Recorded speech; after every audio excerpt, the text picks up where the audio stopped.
Hi, this is Tim of the 1916 Company. Welcome and thanks for logging on. If you love this watch, email me. I am still T Mosso at thewatchbox.com. It is still in the description below. It is your purchase and pricing email question line for buying this or any watch you see on any of our platforms. Reach out to me for pricing. I am T Mosso at thewatchbox.com. Today we are discussing a 2013 refinement of a model originally launched in 2012.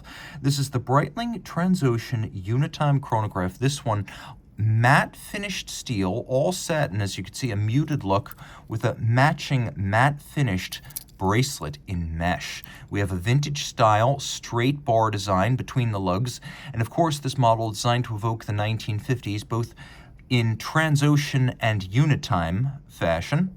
So the Transocean, of course, a heritage-inspired line, and the Unitime, a mid-century Breitling worldtime watch.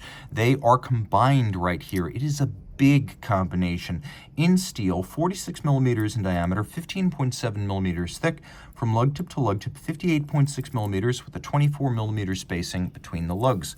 You throw the watch on the wrist just like this. My wrist, probably not big enough for this one.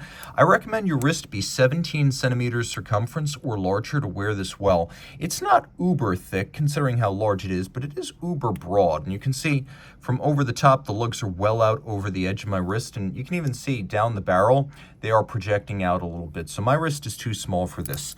And I think that's a good no-go zone. 16 centimeters circumference or smaller, get another Transocean, but 17 and up, game on. Of course, we have this lovely Stabe mesh bracelet. Stabe is a company out of Germany that makes mesh bracelets. It creates these huge carpets of chainmail and then cuts them to the dimensions necessary. The Stabe system, including a wonderful deburring of the sides, so though they're cut from blankets of metal, they're silky without a single snag or burr in profile. Also very easy to live with. They're sized conventionally. As you can see, removable links are fixed by screws, and there's a lot of them, so you're going to find the right fit. We can also see that there are 4 pairs of divots inside the clasp, and you can move that spring bar in and out with your strap tool to fine-tune the fit in case you find yourself in between sizes with the removable links. The only polished part of this watch is the interior of the clasp. A little bit of an irony. You can see this one still has some of the original packing stickers on it, so it was shipped with the stickers. The stickers remain. That is to your advantage as the next owner. The previous owner did not enjoy this nearly enough. The bracelet's nice because it vents the wrist well, and it saves you the replacement costs of straps, which over years can run to hundreds and hundreds of dollars. You got the clamshell lock to keep it all closed. The straight bar look is very mid-century, 50s, early 60s, and it fits the ambiance of the watch. Taking a look at the case, you can see all of this is in satin matte finish, which is a really nice way to make a huge watch, as it doesn't seem garish or excessively prominent. It will be prominent by virtue of its size and the beastly combination of black, white, and red on the dial. But with this white metal case and black dial, it has a lot of personality without being gaudy. So the satin finish, a really nice touch here. We have this immense domed and cambered sapphire, because this is supposed to recall watches from the 50s, which would have had a big cambered and domed plexiglass.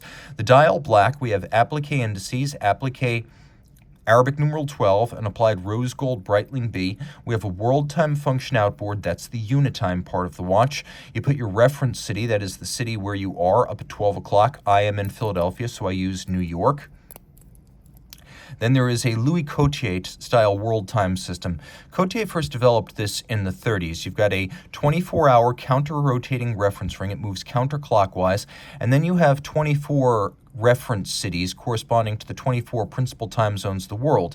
So you read your minutes at center, but you read the hour adjacent to each city. So let me show you how this works. Note we have hacking seconds right here, so it has a stop seconds feature. So I adjust the time so it reads 8 o'clock. Well, is it 8 a.m. or 8 p.m. in New York? And you can see, because there's this little ring, next to New York you see an 8, so that means 8 a.m. I can see in the Azores, it's noon. I can see in Bangkok, it is 8 p.m. So he's directly across, just like that. So easy to read, a super intuitive world time system. And then you get this little red index with a red sun to remind you that those are the cities in which differential summer and winter times are observed. So you would jump basically one space using the adjustment mechanism to change between summer and winter times in those locations, just like that. It depends on what you want to align up at 12 o'clock. Now you can see how, as I adjust the time forward in 1 hour increments, both the cities and the hours move in sync. This is how I set my local time, and I also set my reference city. But if I pull the crown out all the way, now I am only setting the time display. I've fixed Riyadh as my reference city. And now as I turn the crown, this 24-hour reference ring moves counterclockwise. So right there I can see that in Riyadh it is 10 p.m. Okay, chronograph operation. It is a column wheel vertical clutch setup, so this is the B05 movement based on the B01. So with a vertical clutch, we have an utterly play-free engagement of the chronograph. No skipping, no jumping, no staggering. That's the advantage of a vertical clutch. That, and if you wish to run it full-time, you can do so. There's no additional wear and tear with a vertical clutch. Now, I also have, listen up, an incredibly sharp and positive column wheel action, which I adore. It's a very pleasing and rewarding tactile sensation. I've always thought that the B01 family chronographs have column wheel feel that's on par with the best in the industry, like the Zenith El Primero, the Rolex 4130, and even the Lanka Dotograph L951. Flip it all over.